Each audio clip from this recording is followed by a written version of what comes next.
What is it you know? Do you question what you see? How do you piece it together?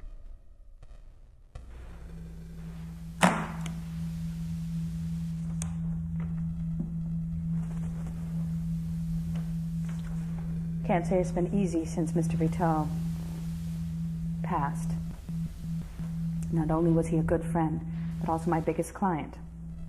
Which leaves a lot to be taken care of in the midst of much grief. It's all pretty cut and dry.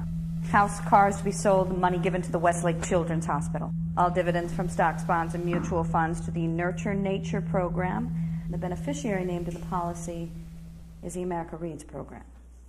And the only person to receive anything is you. He left his company to a Mr. Voser. Which leaves us with a very interesting question. Why?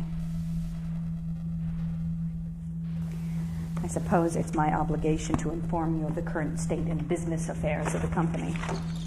Let's start with the basics, shall we? I assume you're familiar with the advertising campaign. Let's pretend I know nothing. Oh, come on. Those commercials on TV, the pills that enhance your memory, you'll never forget, with a 100% natural solution to your memory problems.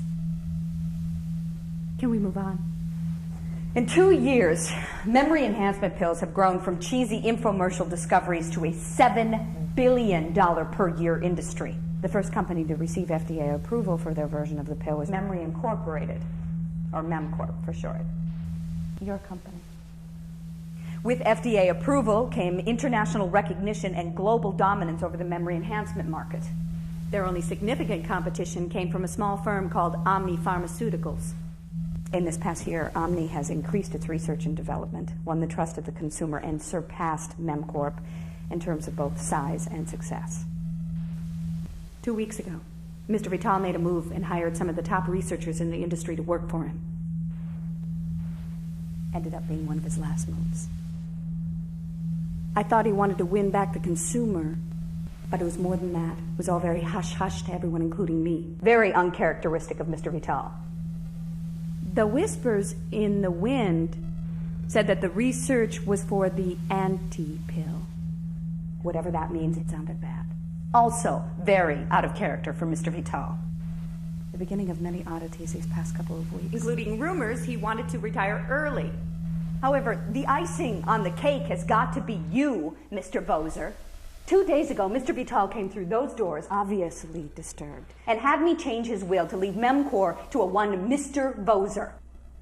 The next day, he was found dead. A suicide. Then out of nowhere, Mr. Voser appears to claim his company. What exactly was your relationship with Mr. Vital? Believe me, I'm not the only one surprised at your current windfall, Mr. Jacobs. Vice President Jacobs will be interested in this development. You may already know. Information like this could leak. When rumors started last week that Mr. Vital wanted to retire, Mr. Jacobs began meeting with Omni, and I heard he had plans to sell the company to Omni and make himself a very rich man.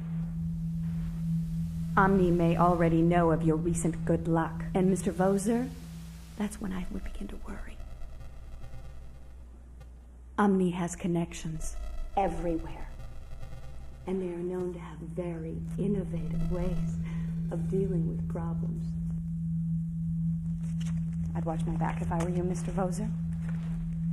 I'm not quite sure how Mr. Jacobs will react. He can be a good man at times, but he can also be a businessman. Here are all the necessary papers. Read them at your leisure. Sign there. Here's my card. Call me when you need help.